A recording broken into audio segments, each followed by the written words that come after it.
الرحمن الرحيم. إن الحمد لله نحمده ونستعينه ونستغفره ونؤمن به ونتوكل عليه ونعوذ بالله من شرور أنفسنا ومن سيئات أعمالنا. من يهده الله فلا مضل له ومن يضلله فلا هادي له، ونشهد أن لا إله إلا الله وحده لا شريك له، ونشهد أن سيدنا وإمامنا وقدوتنا محمدا عبده ورسوله صلى الله تعالى عليه وعلى آله وأصحابه وأزواجه وبناته وأهل بيته أجمعين وبارك وسلم تسليما كثيرا كثيرا. أما بعد، أعوذ بالله من الشيطان الرجيم. بسم الله الرحمن الرحيم. من يطع الرسول فقد أطاع الله ومن تولى فما أرسلناك عليهم حفيظا. وعن أنس رضي الله عنه قال: قال لي رسول الله صلى الله عليه وسلم: يا بني إن قدرت أن تصبح وتمسي وليس في قلبك غش لأحد فافعل. ثم قال: يا بني وذلك من سنتي، ومن أحب سنتي فقد أحبني، ومن أحبني كان معي في الجنة. رواه الترمذي. وقال نبينا صلی اللہ علیہ وسلم فی موضع آخر: ولا صفر. میری عزت مآب پردہ نشین ماؤں اور بہنوں، ابھی میں نے قرآن مجید کی ایک آیت کریمہ پڑھی اور دو حدیثیں آپ کے سامنے نبی پاک صلی اللہ علیہ وسلم کی پڑھ کر سنائیں۔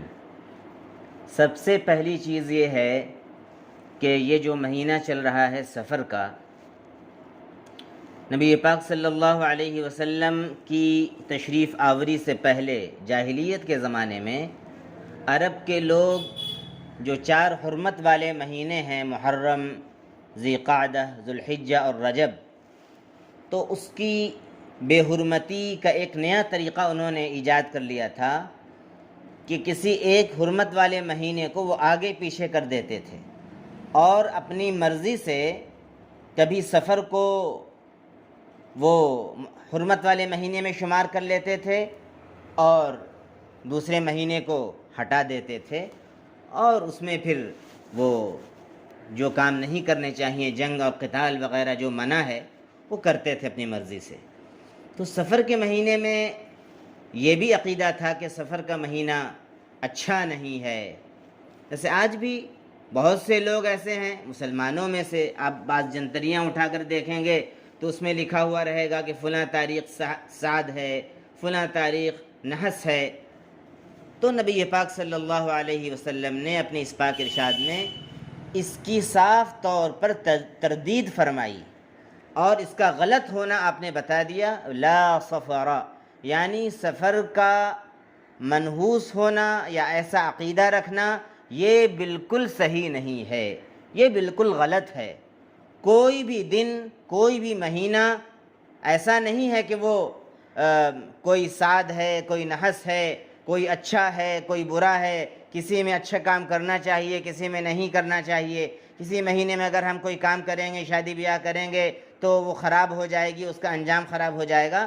یہ اس طرح کی جتنی بھی سوچ ہے اور عقیدہ ہے یہ بالکل غلط ہے۔ سب سے پہلے اس چیز کو سمجھنے کی ضرورت ہے۔ ہاں، ایک بات یہاں پر بہت اہم ہے کہ جو دن اور جو مہینہ ایسا گزرے کہ جس میں ہم کسی گناہ کا ارتکاب کر لیں، نمازوں کو چھوڑ دیں اور شریعت کے کسی حکم کو پامال کر دیں، تو یقیناً وہ مہینہ برا ہے، یقیناً وہ دن برا ہے، وہ گھڑی اور وہ ساعت بری ہے جس میں ہم نے اللہ کو ناراض کرنے والا کام کیا ہے۔ ہم کو توبہ کرنی چاہیے۔ یہ تو صحیح ہے، لیکن کسی عقیدے کے تحت اس طرح کی چیزوں کو ماننا صحیح نہیں ہے۔ اس طرح کی اور بھی بہت ساری چیزیں، بعض خواتین کے اندر بہت ساری چیزیں اس طرح کی وہم کی چیزیں جس کو توہمات کہتے ہیں، وہ ذہنوں میں بیٹھی چلی آ رہی ہیں کہ الو اگر گھر پہ بیٹھ گیا تو کوئی بری علامت ہے، اور کوا جو ہے اگر زیادہ بول رہا ہے تو مہمان آنے والا ہے، اور چپل پر چڑھ گئی تو کہیں سفر ہونے والا ہے۔ یہ سب وہم سے اس کا تعلق ہے، حقیقت سے کوئی تعلق نہیں۔ اور بلی نے اگر راستہ کاٹ دیا تو وہ تو اور بہت خطرناک بات بعض لوگ سمجھتے ہیں، اور یہ بالکل کافروں کا عقیدہ ہے، ایمان والوں کا یہ عقیدہ نہیں۔ اگر آپ گھر سے بسم اللہ توکلت علی اللہ دعا پڑھ کر اگر آپ نکلی ہیں تو آپ یقین رکھیے کہ فرشتے آپ کے ساتھ ہیں، شیطان آپ سے دور ہو گیا ہے، آپ کو کوئی چیز بھی نقصان نہیں پہنچا سکتی ہے۔ میری بہنوں، عقیدہ اور ایمان یہ پہلے نمبر پر ہے، اس کی حفاظت سب سے پہلے ضروری ہے، اس کے بعد عمل کا نمبر ہے۔ اسی طریقے سے بہت سے ایسے کام ہیں جس کو لوگ سمجھتے ہیں کہ یہ کام اگر ہم کر رہے ہیں تو ہمارا کاروبار بہت اچھا چلے گا، اور اگر یہ کام نہیں کریں گے تو ہمارے کام میں کوئی بادھا آ جائے گی، رکاوٹ آ جائے گی۔ اس طرح کے سارے وہ خیالات ہیں جو بالکل یعنی شرکیہ خیالات ہیں۔ بعض لوگ یہ سمجھتے ہیں کہ فلاں بزرگ کے نام پر اگر ہم نے ان کے نام پر اگر دیگ چڑھا دی اور تقسیم کر دیا تو ہمارا کاروبار اچھا چلے گا، اور اگر ہم نے اس سال ناغہ کر دیا تو ہمارے کاروبار میں خدا نخواستہ وہ کوئی رکاوٹ پیدا ہو جائے گی، مندہ پڑ جائے گا۔ اس طریقے سے کوئی بھی ایسا عقیدہ رکھنا یہ بالکل غلط ہے۔ اصل ہے اللہ کے حکموں کو ماننا، نبی پاک صلی اللہ علیہ وسلم کی شریعت اور سنت کو ماننا۔ یاد رکھیے صحابہ اکرام کے زمانے میں خود نبی پاک صلی اللہ علیہ وسلم کی ذات ہمارے لیے آئیڈیل ہے، اور صحابہ آئیڈیل ہیں۔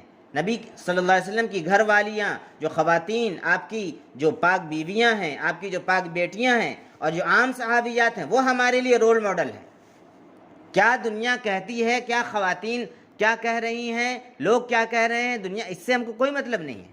ہم سب سے پہلے دیکھیں گے کہ قرآن میں کیا ہے، اس کے بعد دیکھیں گے حدیث میں کیا ہے، اور نبی کے زمانے میں کیا ہوتا تھا۔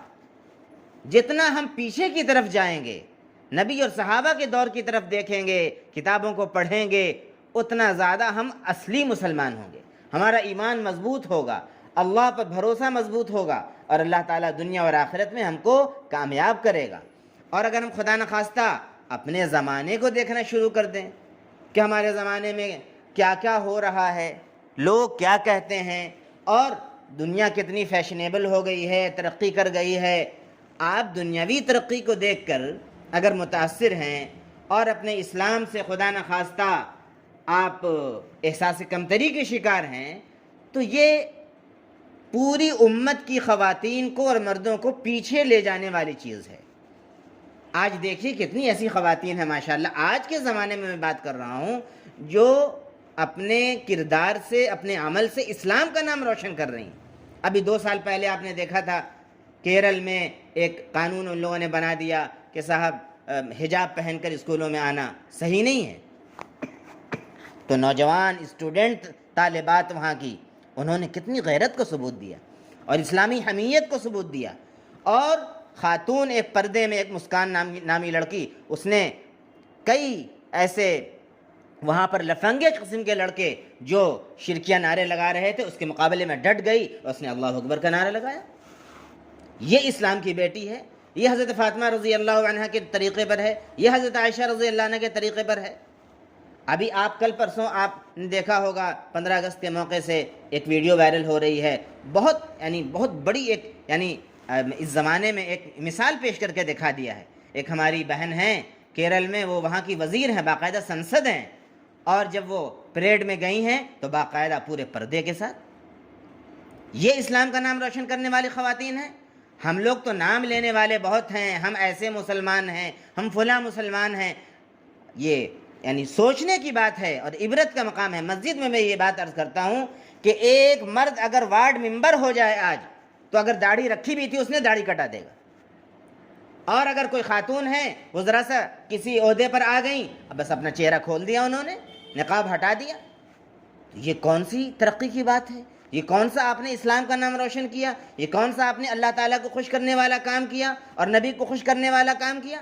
سب سے پہلے یاد رکھیے اللہ کا حکم ہے، اس کے بعد نبی پاک صلی اللہ علیہ وسلم کی سنت اور شریعت ہے۔ اگر اس چیز میں رکاوٹ آ رہی ہے، ہم اس چیز سے استعفیٰ دے دیں، لیکن ہم اس چیز کو کمپرمائز کرنے کے لیے تیار نہ ہوں۔ یہ اسلام کا حکم ہے۔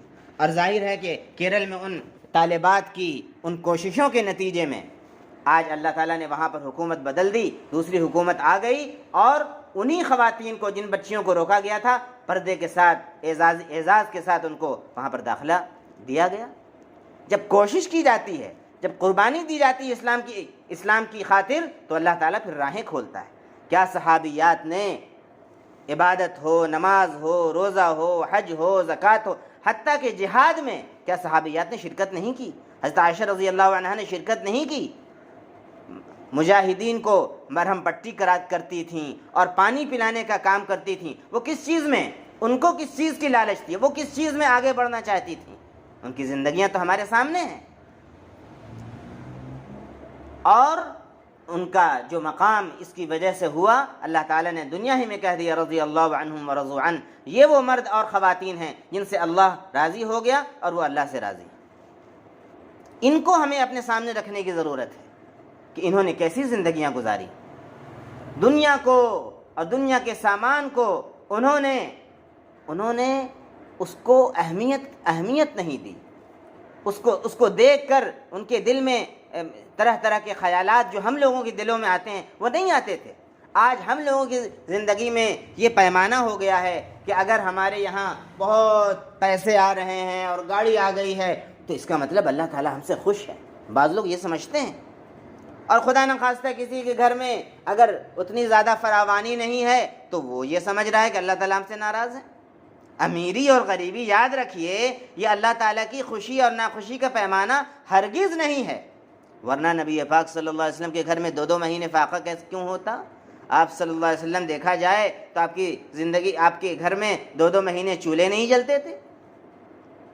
تو اصل چیز ہے اللہ کا تقوی، اصل چیز ہے اللہ کا خوف، اصل چیز ہے آخرت کی فکر، اصل چیز ہے اپنی عقیدے کی مضبوطی، اپنے حیا پر، اپنے پردے پر جمنا اور اپنی زندگی کی حفاظت کرنا، کیونکہ ہم سب زندگی کے مسافر ہیں۔ اس دنیا میں چند روز کے لیے ہم آئے ہیں۔ ہم کو اللہ تعالیٰ نے امتحان کے لیے بھیجا ہے کہ کون بندہ اور بندی میرے حکموں کو مان کر آتا ہے، تاکہ اس کو ہم ہمیشہ ہمیشہ کی جنت کا مالک بنا دیں۔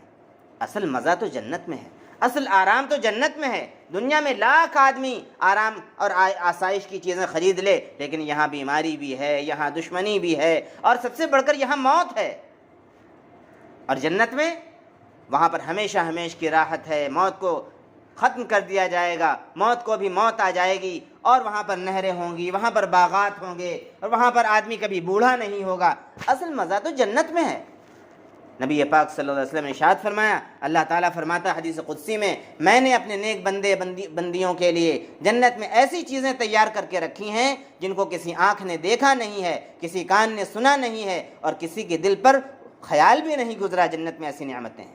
تو میری بہنوں، اصل چیز یہ ہے کہ ہم یہ دیکھیں کہ نبی کی زندگی کیسی تھی، صحابیات کی زندگی کیسی تھی۔ ایک حدیث سنا کر میں اپنی بات ختم کر دوں گا۔ حضرت انس رضی اللہ عنہ جو آپ صلی اللہ علیہ وسلم کی خدمت میں رہتے تھے، آپ نے فرمایا، اے میرے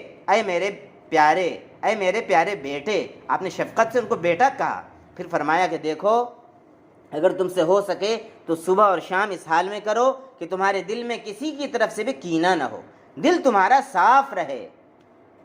اگر یہ تم کر لو گے تو یہ میری سنت ہے، میرا طریقہ ہے۔ اور پھر آپ نے فرمایا کہ یاد رکھو، جو میرے طریقے سے، میری سنت سے محبت کرتا ہے، گویا کہ وہ مجھ سے محبت کرتا ہے، اور جو مجھ سے محبت کرتا ہے وہ جنت میں میرے ساتھ رہے گا۔ اللہ تعالی ہم سبوں کو ان باتوں کو اچھی طرح سے سمجھنے کی اور قرآن و حدیث کی طرف پلٹنے کی، اور ہم